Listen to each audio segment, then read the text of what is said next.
Welcome back to United Vision, your ultimate home for breaking Manchester United updates. And trust me, you don't want to miss this one. Fabrizio Romano has dropped a big hint on Ruben Amorim's future, and the pressure is sky high. Before we dive in, hit that subscribe button so you never miss a story from Old Trafford. Ruben Amorim's sack could be imminent as new Romano update reveals hint at INEOS verdict. Ruben Amorim is under immense pressure at Manchester United, and Fabrizio Romano's new update on his future has hinted that he is quickly losing support. Sunday was the latest of many terrible days for Amorim at Man United, with his side on the end of a humbling 3-0 defeat at the hands of arch-rivals Manchester City. A tight derby was expected, as Manchester United and Man City each had a rough start to the 2025/26 campaign. But Pep Guardiola's tactical approach exposed Amorim, who is the second favourite to be the next Premier League manager sacked, and helped his side earn a resounding victory, with United fortunate to avoid a more embarrassing deficit. Guardiola brought the game's standout Jeremy Doku central in an unfamiliar role to outnumber Man United's midfield, and this worked a treat as the flashy winger contributed assists for City's opening 2 goals. Erling Haaland, meanwhile, capitalised on United's shambolic loss of possession to score his second and his side's third in a dominant display. This game provided further evidence that Amorim's failing 3-4-3 system is not fit for purpose, as none of Man United's players look better in this formation than under Erik ten Hag, and they remain ineffective all across the pitch. Amorim's stubborn refusal to change his ways will prove to be his downfall at Manchester United, with the head coach still insisting post-match that his system is not the problem. He explained to Sky Sports, "There are a lot of things that you have no idea what happened during these months, but I accept that. When I want to change my philosophy, I will change. If not, you have to change the man. And we talk about that every game that we lose. I don't believe in that in the system or whatever, so I play my way, and I'm going to play my way until I want to change it. I understand how football is, and the results dictate the narrative. I see it that way. I know that is hard for people. The fans do not want to hear these things. I don't lie to myself.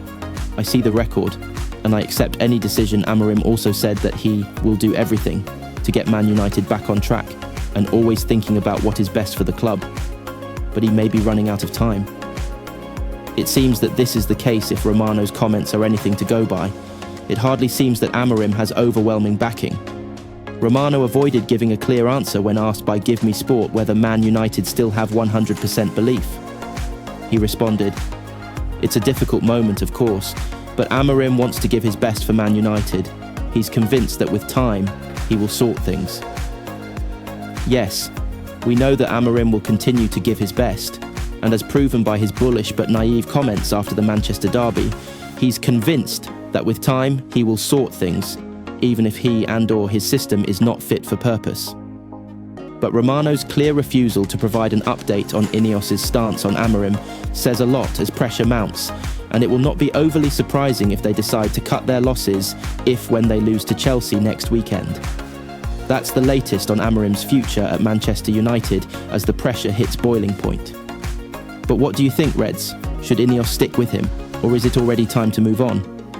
Drop your thoughts in the comments, and don't forget to subscribe to United Vision for daily United updates. Glory, glory Man United. Meanwhile, in previous news, the buzz at Carrington is electric, with key players returning, Amorim's drills ramping up, and even a surprise boost on Matthias Cunha's recovery. Stick with me as we dive into today's training update.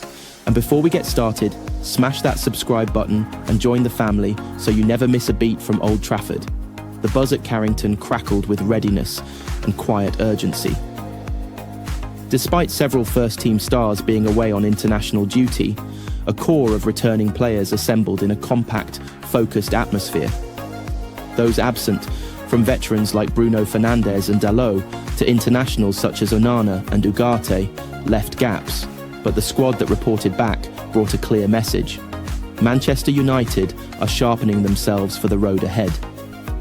Leading the way were Harry Maguire, Luke Shaw and Lenny Yoro, defensive pillars whose return brings composure to the backline. their presence was a palpable relief. Every measured touch from Maguire, every overlapping run from Shaw, and Euro's youthful positional awareness reinforced that foundation. The goalkeeping unit looked stronger too.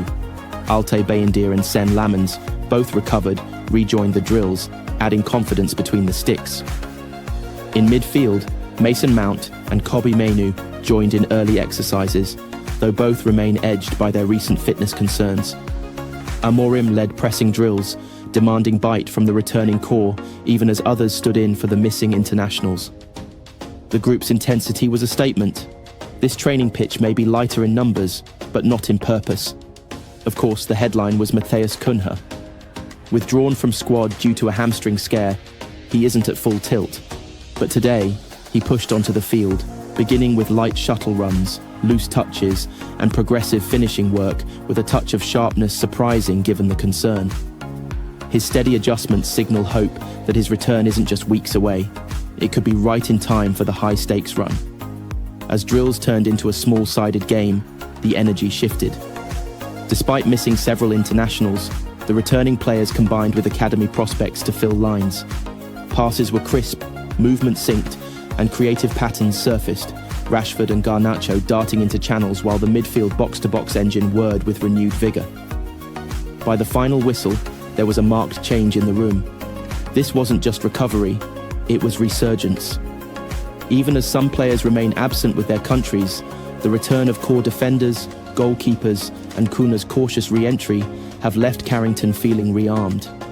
United are far from full strength, but they're forging forward, refocused and ready. So United fans, how excited are you about these returns at Carrington? Maguire, Shaw, Euro, Lamens, Bayindir, and especially Cunha, edging closer to full fitness. Do you think this group can power United into a strong run when the Premier League return? Drop your takes in the comments below. I'll be reading them all. Don't forget to hit like, subscribe to United Vision. Until next time, glory, glory Man United. Meanwhile, in previous news, Fabrizio Romano has revealed why Ruben Amorim personally wanted Andre Onana out of the picture at Old Trafford, and the reasons make total sense. Before we dig into the full story of why Amorim was bang on with this call, don't forget to smash that subscribe button so you never miss a single update from United Vision. Manchester United's goalkeeper saga has taken another dramatic twist. With Senna Lamens arriving from Royal Antwerp, Andre Onana has been forced out of the Old Trafford picture and is on the verge of a loan move to Trabzonspor. On paper, it looks like a harsh demotion for a player who cost £47 million only 2 summers ago. But the full story shows exactly why Ruben Amorim was right to push for this decision. According to Fabrizio Romano, Amorim had 2 very clear reasons for showing Onana the door. First, he did not want unnecessary pressure placed on Lamens. At 23, the Belgian is expected to step into the number 1 role, but with Onana lurking on the bench, every mistake would have sparked a media circus. The headlines would have written themselves, "When will Onana be recalled? Should Onana get another chance?" Amorim saw that storm coming and decided to take it off the table. Second, Amorim wanted clarity. United were carrying 4 goalkeepers: Lamens, Onana, Altay Bayindir and Tom Heaton. An unhealthy situation for any squad, but particularly one where the spotlight burns brightest. By moving Onana out, Amorim simplifies the hierarchy and sends a message. Lamens is his man, no ifs or buts. It's also worth remembering how Amorim's patience with Onana ran thin over the summer. The Cameroonian returned from the break expecting a pay rise despite United's failure to qualify for the Champions League, a miscalculation that reportedly didn't sit well with management. To make matters worse, he injured his hamstring on the very first day of pre-season training, raising further questions about his focus and preparation. Now, Onana gets a fresh start in Turkey, and United avoid weeks of endless speculation. Amorim has taken control of the narrative, ensuring the focus stays on performances, not distractions. And he's absolutely right. History tells us that being Manchester United's goalkeeper is the most scrutinised job in English football. David De Gea, Peter Schmeichel, Edwin van der Sar. Their names are etched in history, But every mistake they made was magnified tenfold at Old Trafford.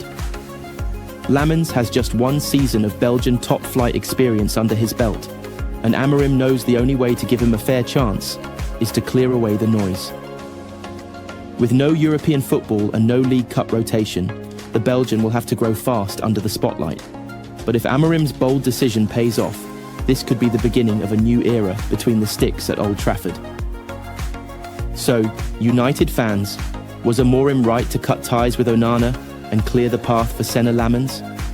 Or do you think Onana deserved another chance to fight for his spot? Drop your take in the comments. I'll be looking out for your thoughts. If you enjoyed this breakdown, hit like, subscribe to United Vision, and turn on that bell for the latest from Old Trafford. Until next time, glory Man United meanwhile. In previous news, Grimsby Town's shock Carabao Cup win over United is under serious scrutiny after fielding an ineligible player. Pundits are calling for Grimsby to be kicked out of the competition, and the verdict has fans fuming. Before we get into the details, smash that subscribe button and join the United Vision family so you never miss the latest from Old Trafford. Manchester United get new Carabao Cup verdict as calls to kick Grimsby out of competition intensify.